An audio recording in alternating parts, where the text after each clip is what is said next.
¿No se han preguntado nunca por qué las mujeres suelen ser más bajas que los hombres? Lo primero que usamos al levantarnos es la pasta de dientes. ¿Sabían ustedes que la primera pasta de dientes era orina? La historia nos cuenta que esto ocurría hace más de 2000 años. Son preguntas curiosas, ¿verdad? Pues como estas hay cientos, miles. ¿No se han preguntado nunca cuál es el origen de las costumbres nuestras de hoy en día?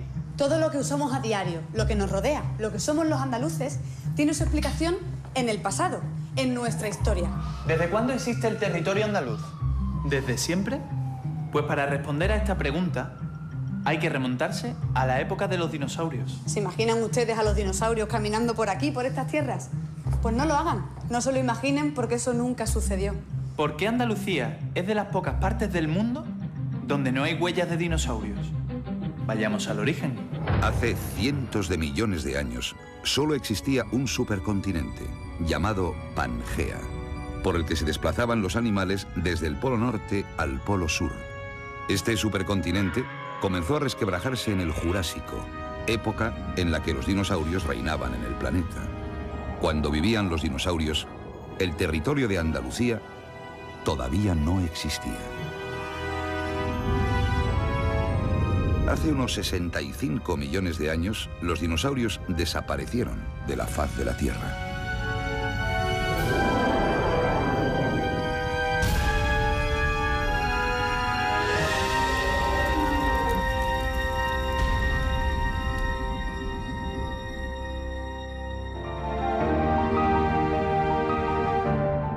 De este único supercontinente llamado Pangea, surgieron los continentes actuales.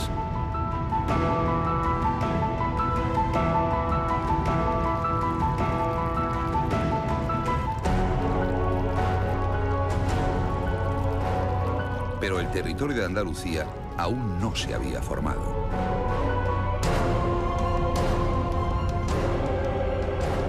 En aquellos tiempos remotos, la península ibérica acababa en la actual Sierra Morena. Hace solo 30 millones de años que el territorio de Andalucía emergió. Surgió del mar y se unió a nuestra península.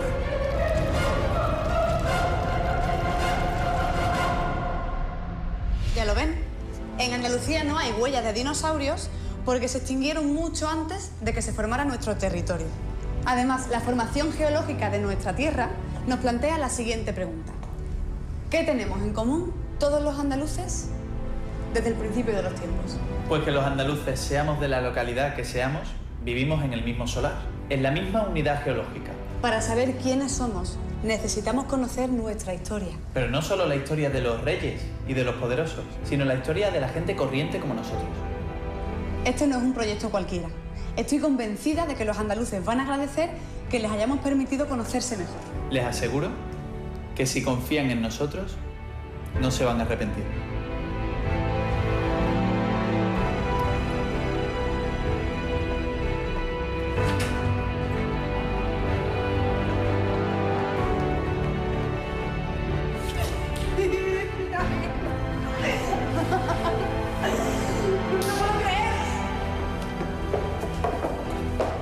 Nos han dicho que sí.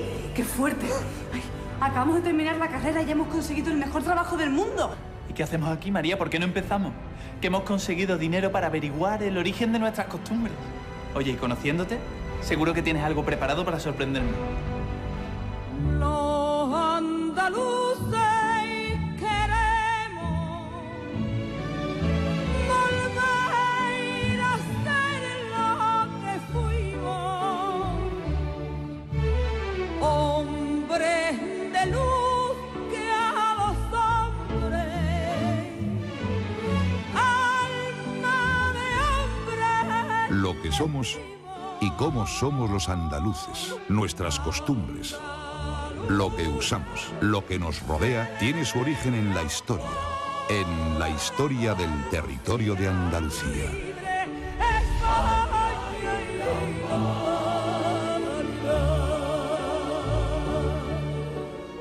Te recuerdo que siempre he sacado mejores notas que uno que yo me sé. ¿Cómo? Anda, mira, te voy a enseñar unas fotos. Verás, a todo el mundo le gusta saber qué fue de sus antepasados, ¿no? Pues mira, mis padres. Estos de aquí son mis abuelos, el día de su boda. Este de aquí, mi bisabuelo. Si de repente yo pudiera pasar cientos, miles y millones de páginas, llegaría un momento en el que nos encontraríamos con nuestros primeros antepasados, con las primeras personas que pisaron el territorio andaluz, ¿no? ¿Y quiénes son nuestros tatarabuelos? ¿No los conoces? ¿Quiénes son nuestros primeros antepasados?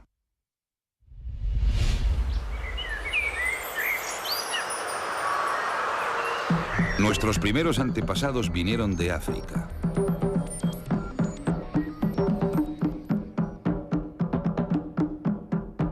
Esto fue posible porque en la época de las glaciaciones, el nivel del mar estaba 100 metros más abajo que en la actualidad. Así, los hombres tuvieron la posibilidad de trasladarse fácilmente de un continente a otro.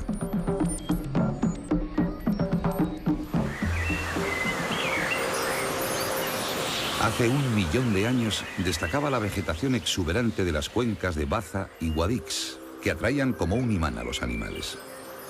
Como cualquier otro animal, los homínidos buscaban el lugar donde abundaba la comida y tras atravesar el estrecho se dirigieron a la zona de la actual Granada. Oiga, oiga, señor, ¿nos puede decir qué llevan en el hombro? Cortezas de árbol y fibras para hacer cestos, ropa y zapatos. Cortezas de árbol, pero ¿cómo se puede hacer ropa con cortezas de árbol? No es muy complicado. En casa tengo un telar. Si quieres, se lo puedo enseñar.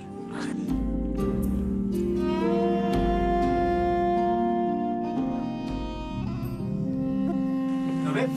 Este es el telar donde hacemos la ropa, como le he explicado antes, entrelazando las fibras, al igual que se entrelazan los mimbres de los canastos. Es curioso. ¿Y esta señora qué hace? Ah, está haciendo pan. ¿Pan? Parecerá una tontería, pero la verdad es que los alimentos que más consumimos hoy en día, que son el pan y la leche, ya los comíamos hace miles de años. Normal. Es que su supervivencia dependía de ello, no como hoy en día que comemos cualquier cosa. Mira, en aquella época el pan no se comía como se come hoy día, que es pan cocido en un horno, sino que se consumía en forma de gachas y también en forma de cerveza. ¿En forma de cerveza? ¿La cerveza es una forma de pan que alimenta? Eso te lo estás inventando. No, el pan y la cerveza es prácticamente lo mismo. Agua y cereales.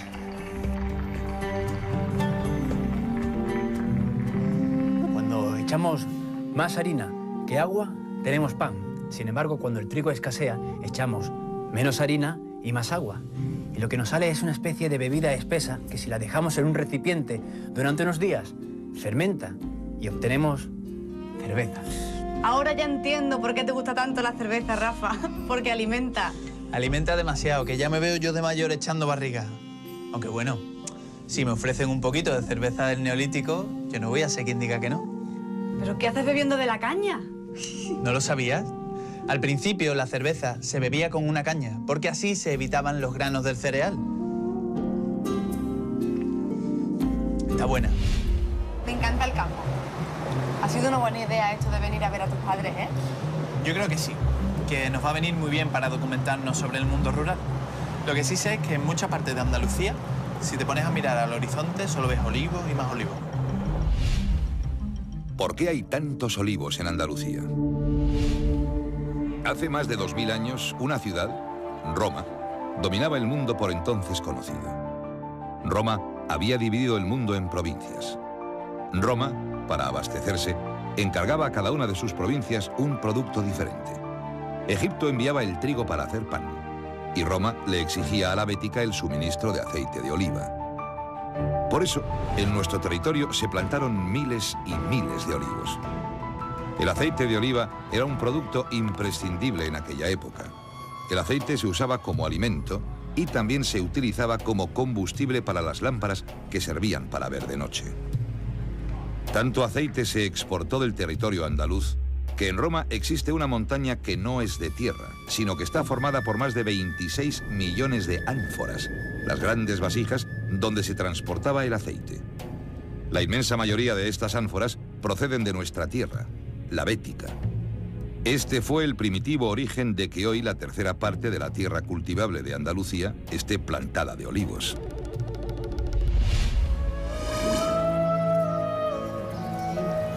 Perdón que les moleste. Es que estamos investigando el origen de nuestras costumbres actuales. Y la verdad es que nos encantaría saber de dónde nos viene una de las costumbres más típicas andaluzas, comer en la calle. Bueno, o dicho con otras palabras, tomar tapitas. Muchos de los que vivimos en el sur de Hispania en la época romana acostumbramos a comer algo fuera de casa a la hora del almuerzo. Y lo hacemos en las tabernas instaladas en los soportales de nuestras ínsulas, nuestros bloques de piso. Pues ni se imaginan ustedes la que han formado con su costumbre de comer fuera. Sí que parece que lo llevamos en los genes. Les digo una cosa, que para los andaluces, en la actualidad, tapear a cualquier hora del día, más que una costumbre, es una religión. Es que con el buen tiempo que hace en esta tierra, se agradece estar fuera de casa. Y nosotros además aprovechamos para que nuestros hijos pues jueguen en la calle. Pero sentaros con nosotros. Venga, a irse a jugar un ratito al parque. Sentaros. Tened cuidado, ¿eh? Bueno, ¿y a qué juegan sus hijos? Me encantaría saber a qué hubiese jugado yo si hubiese nacido hace más de 2000 años. Pues ¿a qué van a jugar? A los juegos de toda la vida. La gallinita ciega. Juegan al aro. A 3 en raya. Coger. A la peonza. Oye, no os ríais que ya hace mucho tiempo que no juego a esto, ¿vale? Realmente yo, donde soy bueno es con las canicas. Tengo canicas. No me lo puedo creer. ¿Las canicas se inventaron hace más de 2000 años? Vamos a jugar. Venga, ¿quién empieza? La echamos a pares y nones. Ya se decía pares y nones hace más de 20 siglos. O pares cruz. Esto es lo que me faltaba por oír, que nuestros antepasados romanos les enseñaran a los andaluces pares y nones o cara o cruz. Míralo, sé que es como un niño. Sí, la verdad es que yo soy igual que él, ¿eh? Todavía me gusta jugar a la comba con mi sobrina. Mis niñas también juegan a la comba. Y al escondite. Y a los columpios. Y a las muñecas. A ver, esperen, ¿me están diciendo ustedes que los juegos con los que yo crecí lo inventaron nuestros antepasados los romanos? Bueno, algunos juegos nos los enseñaron nuestros profesores griegos, otros provienen de otras culturas, pero de lo que no cabe duda es de que los romanos hemos sido quienes hemos traído todos esos juegos a esta tierra. Y nosotros se lo agradecemos, porque nos hemos pasado más de media infancia jugando a esos juegos en las calles y en los parques. Javi, ¿no venimos con un poco de antelación? A ver, Rafa, no te preocupes, que a los toros hay que venir con tiempo, ¿eh? Yo me los imagino ya, haciendo el paseillo, ¿eh? Y saludando al tendido. ¡Ole! ¿Por qué los espectáculos de masas comienzan con un desfile de los protagonistas? Hacer el paseillo y saludar a la autoridad antes de comenzar un espectáculo de masas es una costumbre mantenida durante más de 20 siglos.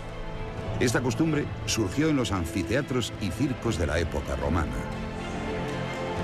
El espectáculo de los gladiadores romanos luchando para conservar su vida comenzaba con un gran desfile. Al llegar frente a la tribuna imperial, los gladiadores saludaban a la presidencia y pronunciaban la famosa frase: «Ave César, los que van a morir te saludan». Igual que hoy día, los espectadores gritaban y aplaudían con entusiasmo. Y ahora dicen, con su permiso. A ver, por supuesto, las corridas de toros como las entendemos hoy en día no las inventaron los romanos. Pero sí inventaron el espectáculo de un hombre luchando a vida o muerte contra una fiera. ¿Desde cuándo hay espectáculos en los que el hombre lucha a muerte contra un animal? El origen de que un hombre y un animal se enfrenten en una lucha a muerte no es nada reciente. Hace más de 2000 años, nuestros antepasados de la época romana disfrutaban viendo a hombres matando animales o muriendo entre sus garras. La muerte como espectáculo se convirtió en un fenómeno social para las masas. Mira, estas son las ruinas de lo que fue el centro político de nuestra tierra, el Foro de la Córdoba Romana. Desde aquí se gobernaba todo el territorio. Y además durante más de 600 años. Oye, yo, si quieres que te diga la verdad, no sabía que Córdoba había sido tan importante. O sea, es que 600 años son un taco de años como capital de nuestro territorio en la época romana. Sí, y además un territorio que fue delimitado geográficamente por primera vez en la época romana, con la creación de la Bética. ¿Cuál es el origen de los límites geográficos de Andalucía? Para intentar averiguar el origen de los límites de nuestro territorio, hay que remontarse a la época romana. El sur de la Hispania romana era una región rica y próspera, que apreciaba el orden y la cultura y que albergaba en total 175 ciudades. En el año 27 a.C., los romanos partieron en dos la Hispania ulterior. Por un lado, crearon la Lusitania. Y por otro, crearon la Bética, que comprendía todo el territorio que regaba el río Betis y sus afluentes, además de su costa marítima.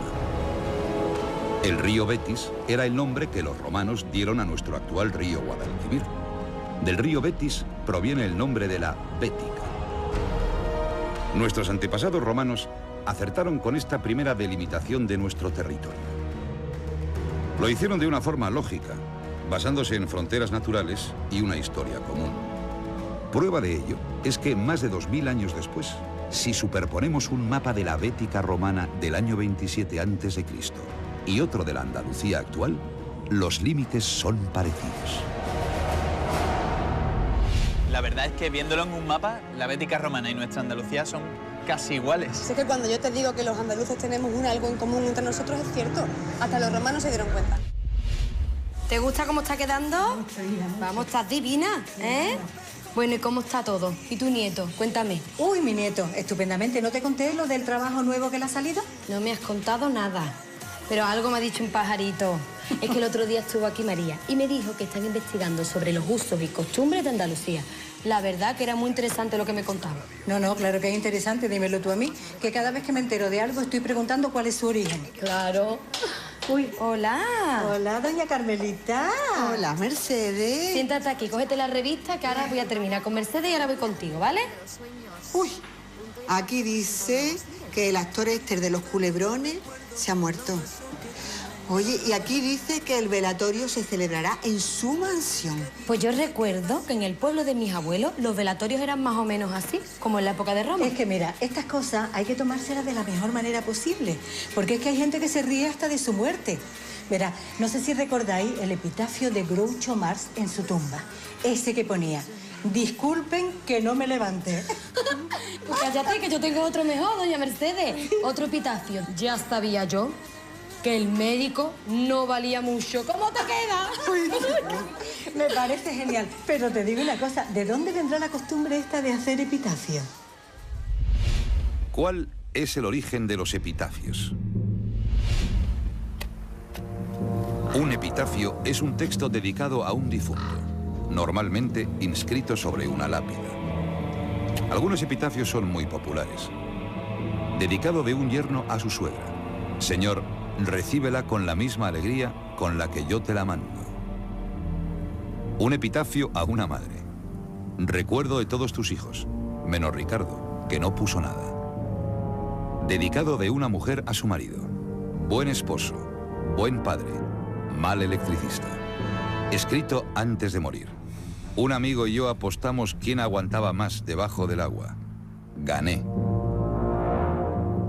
El origen de los epitafios lo encontramos en la época romana. Nuestros antepasados de aquella época tenían la costumbre de escribir un epitafio tras la muerte de un familiar. En ello se recogía el nombre del fallecido, su profesión y alabanzas al difunto. Los epitafios se colocaban a la salida de las poblaciones de cara a la calzada para que el paseante se enterara de las personas que habían fallecido. Pues a mí la verdad es que hablar de estas cosas me da como grima, no sé. Es como si, hablando de esas cosas, atrajéramos lo malo, lo negativo. No, qué va. No siempre la muerte trae cosas negativas. Mira, por ponerte un ejemplo, las adopciones de niños vienen desde el tiempo de los romanos. Lo mismo que se hace ahora mismo en la actualidad, que se adoptan niños de China y de otros sitios más lejos. Bueno, pues esto se hacía para que acompañaran a los difuntos, para que estuvieran más tranquilos. ¿Pero cómo? ¿Qué tendrá que ver la muerte con adoptar a un niño? La respuesta está en la historia. ¿Cuál es el origen de las adopciones? Lo que motiva que unos padres de hoy decidan adoptar a un niño es el amor, la generosidad. Hace 2000 años, la principal razón que tenía una familia para adoptar a un niño era asegurarse el tener un heredero, lo que a su vez servía también para garantizarles que una vez muertos, alguien rezaría por ellos. Pues estaba muy arraigada la creencia en la antigüedad de que si no había alguien que se acordase de ellos e hiciese ofrendas en sus tumbas, sus almas andarían errantes hasta convertirse en malos espíritus. O sea, que los romanos adoptaban a los niños para que le lloraran tras su muerte. Mujer, ¿no está mal que alguien se acuerde de ti cuando muera? Pues yo te digo una cosa, yo desde luego prefiero adoptar a los niños por un motivo de cariño, para quererlos sin que nos ofrezcan nada a cambio. Oye, Mercedes, ¿sabes que estas charlas me están gustando? Así que tu nieto se dedica a esto. Uy, pues estará muy entretenido, ¿no? ¿Y no almuerzan? A la hora quinta paramos a almorzar. Y después de comer nos toca descansar. Lo hacemos todos, incluso los esclavos como yo. Tanto es así que las calles se quedan desiertas. Claro, algo así como nuestra siesta, ¿no? No, algo así como nuestra siesta, ¿no? ¿Nuestra siesta? ¿No te has preguntado nunca de dónde proviene la siesta? ¿De dónde proviene la siesta? Nuestra tradición de echarnos la siesta proviene directamente de nuestros antepasados romanos. La hora sexta romana es la hora del descanso que los romanos se tomaban tras el almuerzo. La palabra sexta con el tiempo derivó en siesta y así ha llegado a nuestros días. Así que llevamos más de 2000 años echándonos siestas gracias a nuestros antepasados romanos. Yo que pensé que era cosa de hace poco y solamente de los españoles. Yo te digo una cosa, no creo que haya un territorio como este por el que hayan pasado más culturas. En eso nos llevamos la palma, ¿eh? Tenemos el récord mundial. Pero te digo una cosa, Rafa, es que sigue pasando lo mismo. Todo el mundo quiere venir a Andalucía. Yo no sé qué es lo que tiene esta bendita tierra. ¿Cuántos pueblos nos han aportado su cultura? Solo estamos en el siglo VI y ya nuestra tierra se ha enriquecido con las aportaciones de las culturas de los pueblos. Celtas, íberos, tartésicos, fenicios, griegos, cartagineses, romanos, vándalos, visigodos y bizantinos.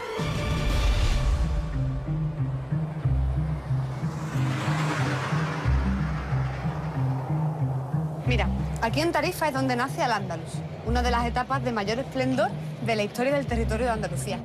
Andalucía y Al-Ándalus suenan muy parecidos. Y eso es porque el nombre de Andalucía viene de Al-Ándalus, ¿no? La respuesta está en la historia. ¿Cuál es el origen del nombre de nuestra tierra, Andalucía? Andalucía, el nombre de nuestra tierra, proviene de Al-Ándalus.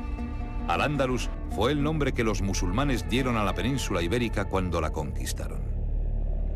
Mucho se ha hablado del origen de la palabra Al-Ándalus. Algunos dicen que Al-Ándalus proviene de vándalos, porque los norteafricanos que nos invadieron llamaban Vandalucía a nuestro territorio de Andalucía. Pero actualmente se cree que la palabra Al-Ándalus proviene de la palabra Atlántico. Los árabes llamaban desde muy antiguo a nuestra península Jazirat al-Ándalus, es decir, península del Atlántico. Otra vez nuestra tierra consigue ser la número 1 en Europa. Menos mal que no nos gusta presumir, porque... Mira, no es cuestión de presumir, pero es que yo creo que todavía hay gente que no tiene clara lo importantísima que ha sido nuestra tierra a lo largo de la historia. No, pero yo creo que casi todo el mundo tiene clara la idea de que en Al-Ándalus nuestros antepasados hicieron las cosas realmente bien, al contrario de lo que estaba ocurriendo en el resto del mundo. ¿Por qué en Andalucía no existió la Edad Media? A diferencia del resto de Europa, en Al-Ándalus no se vivió la Edad Media como un tiempo de oscurantismo, ignorancia y continuas batallas. La mayoría de las personas que vivían en Al-Ándalus sabían leer y escribir. En Europa, solo los sacerdotes y los ricos dominaban la lectura y la escritura, mientras que el resto de la población europea era completamente analfabeta, y analfabeta seguiría siendo durante muchos siglos. Al-Ándalus fue una sociedad en la que hubo muchos sabios y artistas, como Averroes y Maimónides. La educación y el gusto por el conocimiento tuvieron una enorme importancia en el mundo andalusí. Así lo refleja un dicho de la época. No hay nada más importante a ojos de Dios que un hombre que aprendió una ciencia y la enseñó a los demás. Siguiente parada, nuestro río Guadalquivir. Oye, ¿tú sabes si la gente sabrá por qué se llama así? ¿Por qué el río Guadalquivir tiene ese nombre? El río Guadalquivir es la columna vertebral de Andalucía. Tras su nacimiento en la Sierra de Cazorla, atraviesa Andalucía de este a oeste, desembocando en Sanlúcar de Barrameda.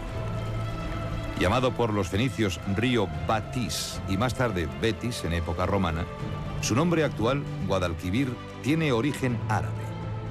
Guadalquivir viene de Wad al-Kibir. Wad significa río y Kibir significa grande. Por lo tanto, Guadalquivir quiere decir río grande, nombre con el que los andalusíes lo bautizaron. Pero lo que pocos andaluces saben es que hace más de 2000 años el Guadalquivir no desembocaba en Sanlúcar de Barrameda como hoy, sino en la actual Sevilla, y desde ahí hasta el mar se extendía un enorme lago que los antiguos llamaron Lacus Ligustinus.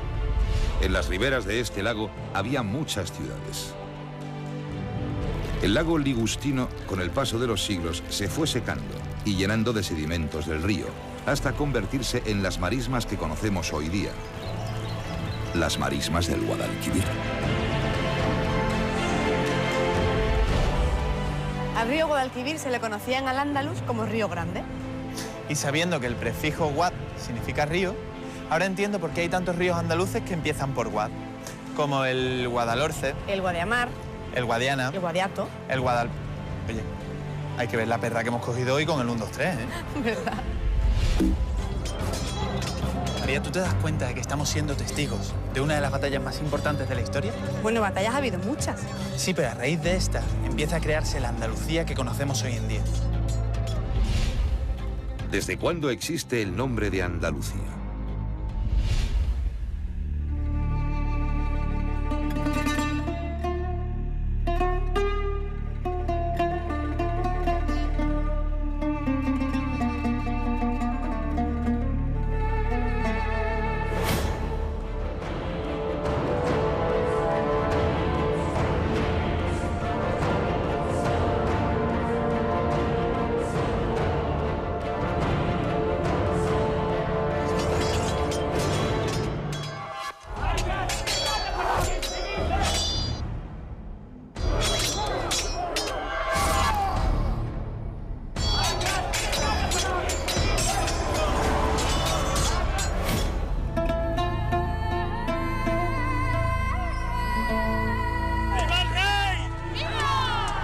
Tras su victoria en la batalla de las Navas de Tolosa, los cristianos comienzan la conquista del territorio de Andalucía. La derrota del ejército musulmán y la aniquilación de la nobleza andalusí facilitan que en pocos años los cristianos arrebaten a los musulmanes todo el valle del Guadalquivir. El rey Fernando III y sus sucesores conquistan Jaén, Córdoba, Sevilla, Huelva, Cádiz. Solo el reino de Granada quedaría en poder de los musulmanes durante 200 años más. Fue en esta época, hace casi 800 años, cuando los cristianos empezaron a llamar al territorio situado al sur de Sierra Morena Andalucía, actual nombre de nuestra tierra. Es que con los reyes católicos se acaba para siempre la época del Andaluz. Y como hemos aprendido, muchos de nuestros usos y de nuestras costumbres, después de 800 años en este territorio, nos vienen de la época del Andaluz. Claro, si es que 8 siglos dan para muchas cosas. Además que imagínate, todo el tiempo guerreando, que si ahora para arriba, que si ahora para abajo, que si mira qué musulmana más guapa, que si te llevo como esclavo. Claro, pues yo supongo que el roce hace el cariño. Ya, sí, tienes razón. Aunque al final los musulmanes fueran expulsados de la península ibérica, yo me pregunto si después de 800 años y muchos roces, ¿corre sangre mora por nuestras venas? La respuesta está en la historia. ¿Corre sangre mora por nuestras venas? Aunque la Inquisición se empeñó en hacer desaparecer la influencia de judíos y musulmanes en la España de la Edad Media, no pudo borrar su huella de nuestros genes. Tras analizar el ADN de 1.140 individuos, las universidades de Leicester del Reino Unido y la Universidad de Pompeu Fabra de Barcelona dicen haber demostrado que la convivencia durante siglos, las migraciones, las conversiones religiosas y las invasiones que tuvieron lugar en la península ibérica durante la Edad Media propiciaron la mezcla de sangre que ha ido pasando de generación en generación hasta nuestros días. Al menos la 10ª parte de los españoles tiene un antepasado judío. Y lo que es más, la 5ª parte de los españoles es descendiente de norteafricanos. Es decir, prácticamente 1 de cada 3 españoles descienden de norteafricanos o judíos, según este estudio genético publicado en la revista American Journal of Human Genetics. Así que aquí en Palos de la Frontera, en Huelva, comenzó la era de los descubrimientos. Una época que cambiaría el curso de la historia.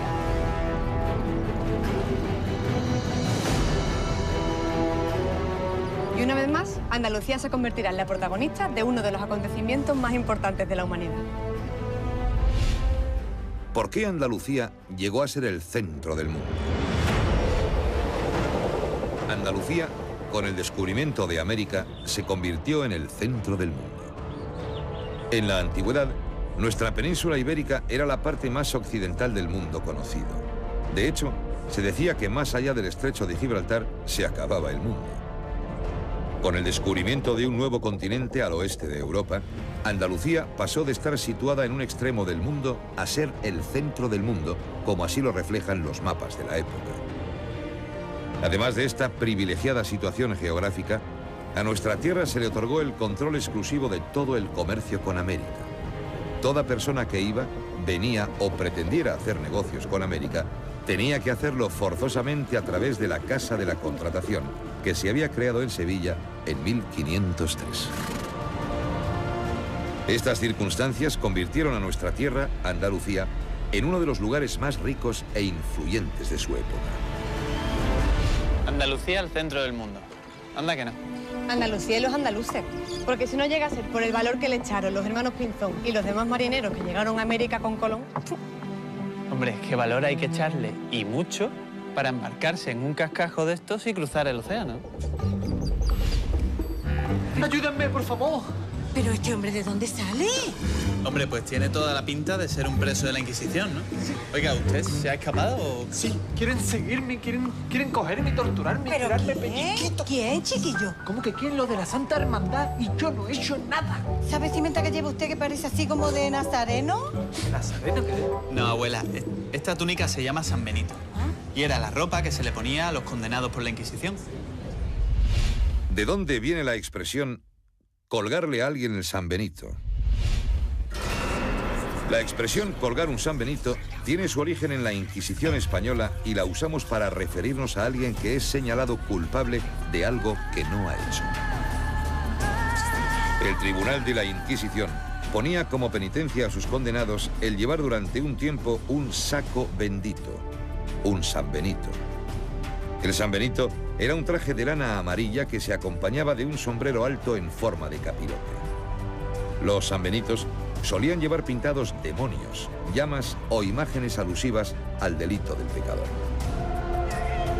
Esta peculiar indumentaria era bendecida por el cura. Una vez cumplida la condena, el San Benito debía colgarse en la iglesia a la que pertenecía el hereje para que nadie olvidara nunca su culpa, indicándose a su lado el nombre de la familia, el crimen cometido y el castigo sufrido.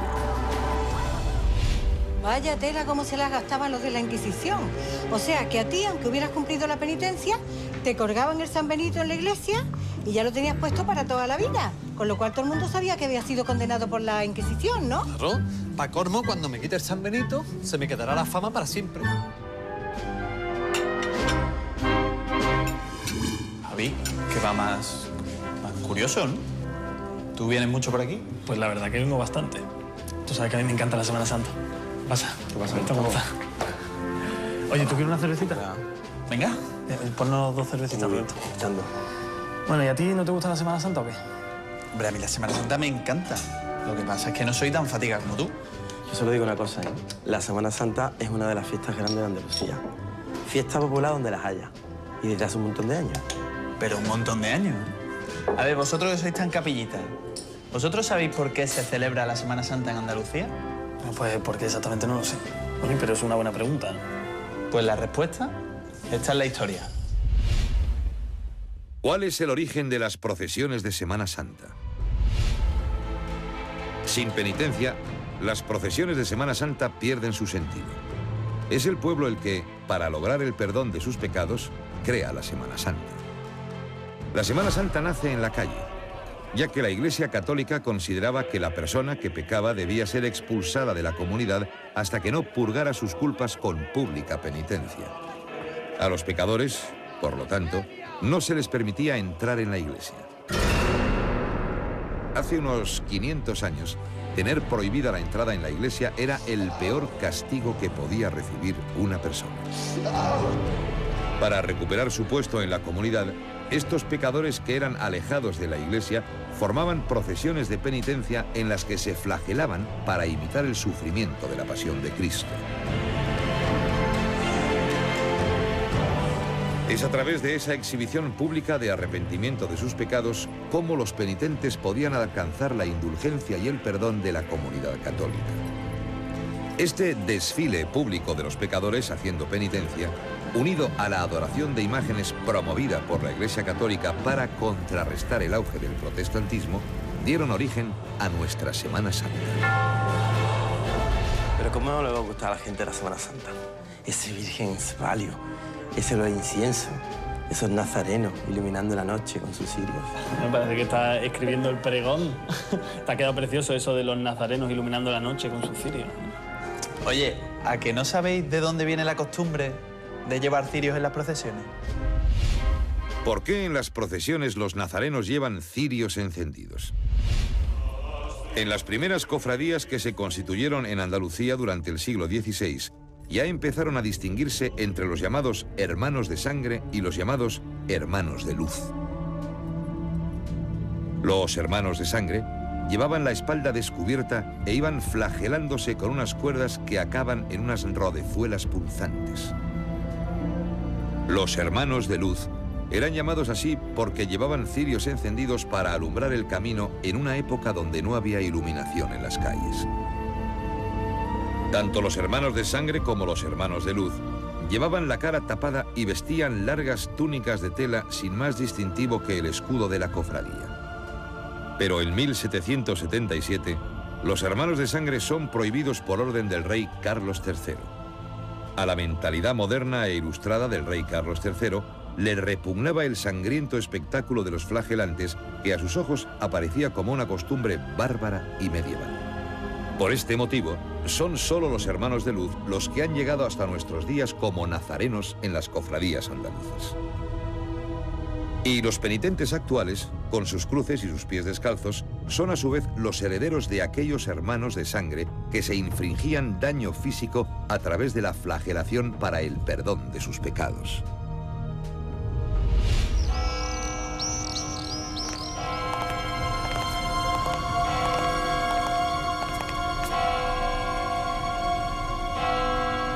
Pues yo me acuerdo que un día, cuando vine a ver a mis abuelos, de pronto empezaron a sonar las campanas a rebato y resulta que es que nos estaba avisando de que había fuego. Bueno, eso es que hay fuego, que pasa algo malo en el pueblo. Si te fijas, todas esas costumbres, como las de las campanas o las fiestas, vienen de aquella época. De hecho, quien más entiende de historia dice que Andalucía es sobre todo barroca. De todas las culturas y épocas que ha vivido Andalucía, ¿cuál es la que más nos ha influido? ¿Podríamos decir que Andalucía es romana?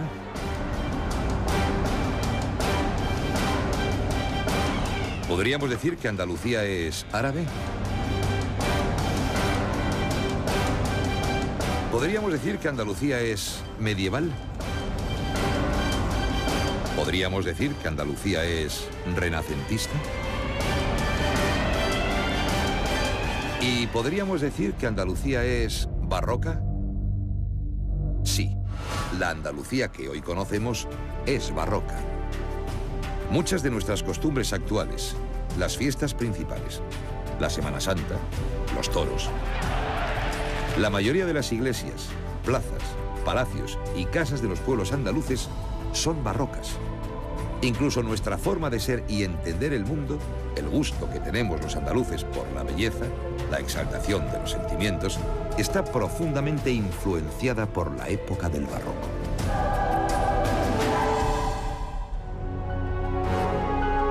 Lo que hemos visto es solo un avance de la serie que durante 26 capítulos nos llevará por toda Andalucía para conocer el origen de lo que usamos, de nuestras costumbres, a lo largo de la fascinante historia del territorio de Andalucía. Los andaluces sabremos quiénes somos si sabemos quiénes fuimos. La próxima semana comienza La respuesta está en la historia.